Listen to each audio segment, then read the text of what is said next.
Assalamualaikum warahmatullahi wabarakatuh. Selamat datang di podcast Asyik. Kali ini kita akan membahas tentang kesultanan yang ada di Ternate. Dan pastinya di episode kali ini gak akan kalah seru, gak akan kalah asik, karena kita kedatangan narasumber yang sangat-sangat unik. Just now please welcome Auditori 2.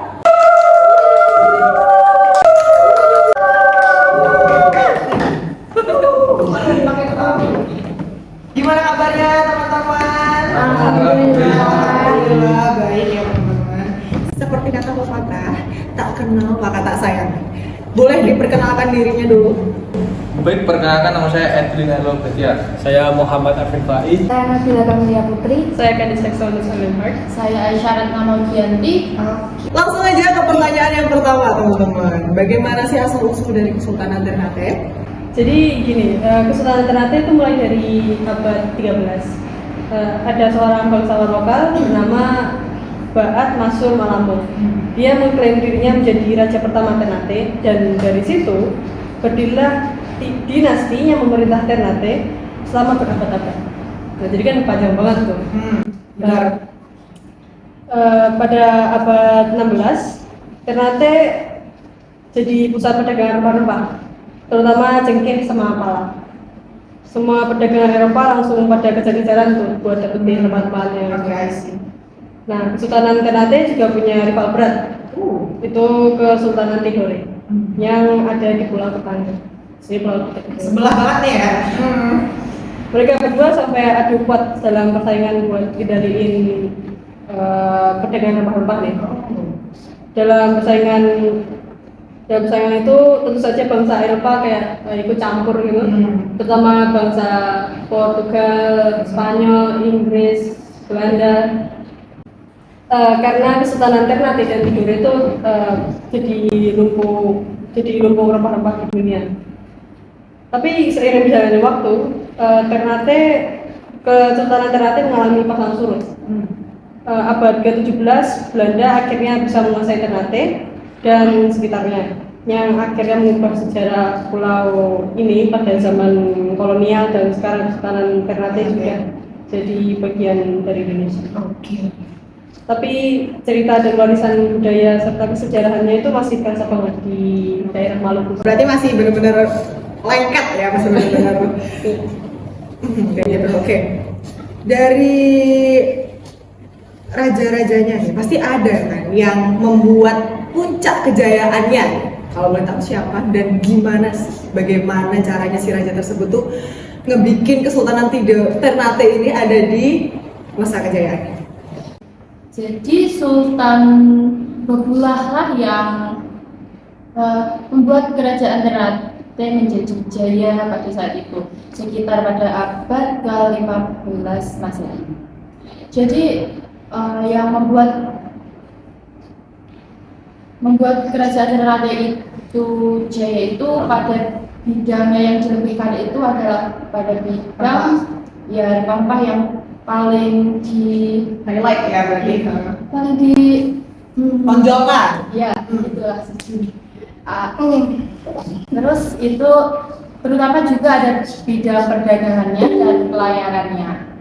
Sultan Bagulah yang berhasil menyingkirkan Portugis yang selama itu selalu menjajah di Indonesia.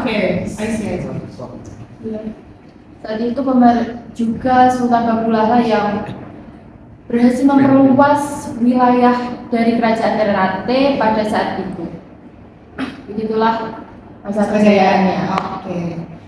Lanjut, aku pernah dengar ya teman-teman, kalau si Ternate ini pernah ada perang saudara yang nyebab itu katanya Portugis. Emang benar? Bener sih, itu karena kan Pangeran Tarwes sama Permaisuri Nukila kan diadu domba oleh Portugis kan. Gara-gara itu Pangeran Tarwes kan ingin menguasai harta dari kerajaan Ternate. Tetapi dari pihak Permaisuri Nukila itu ingin mempersatukan kerajaan Ternate sama kerajaan Tidore.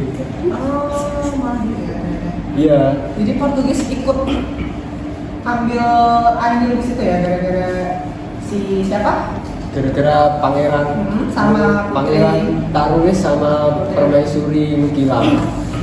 Itu aku juga penasaran itu. Katanya Belanda itu pernah ikut campur tentang kesultanan di Ternate.